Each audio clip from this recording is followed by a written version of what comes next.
সেই একই গন্ধ। পচা, এই বিড়ির প্যাকেটটা তোকে কে দিয়েছে? একটা বিড়িখোর বুড়ি। বিড়িখোর বুড়ি? তার মানে আমার মা।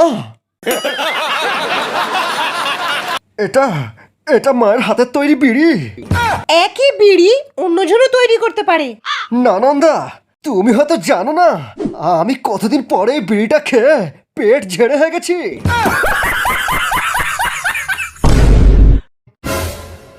মা, মা, তুমি জানো যে আমি তোমার স্পেশাল বিড়ি ছাড়া কিছু খেতে পারি না মা।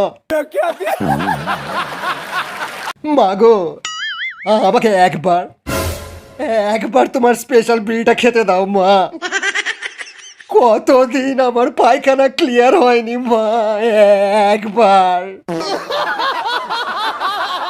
মা, তুমি আর বাবা যখন হানিমুনে গিয়েছিলে তখন একটু খৈনি কিনতে গিয়ে আমার বাবা সিঁড়ি থেকে পা ফসকে পড়ে গিয়ে সেই জায়গায় চোট খেয়েছিল।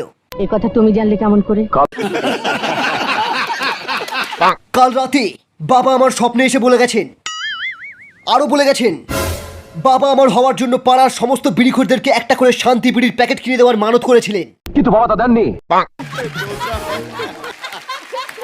এখন এই বিড়িখোরগুলো আমাদেরকে শ্রাপ দিয়েছে, বলেছে এই রাজমহলে সবার পায়খানা বন্ধ হয়ে যাবে, বুকে গ্যাস উঠে সবাই মারা যাবে। সারাদিনে কটা বিমল খাস? আরে বিমল খেলে মনে হবে পৃথিবীর সব নেশা ছেড়ে দিই। আরে আমি তো হাত দিয়ে যাওয়ার আগেই 10-15 প্যাকেট মেরে দিই।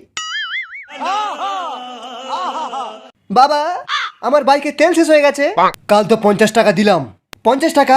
থু, শালা 50 টাকা তেল তো রাস্তার জামিতেই শেষ হয়ে যায়। পেট্রোলের দাম অনেক বেড়ে গেছে, তোকে আর বাইকই চালাতে দেবো না। আরে দরকার নেই তোমার বাইকের, আজ থেকে আমি টোটো কিনে চালাবো, নিজের টাকায় বাইক কিনবো।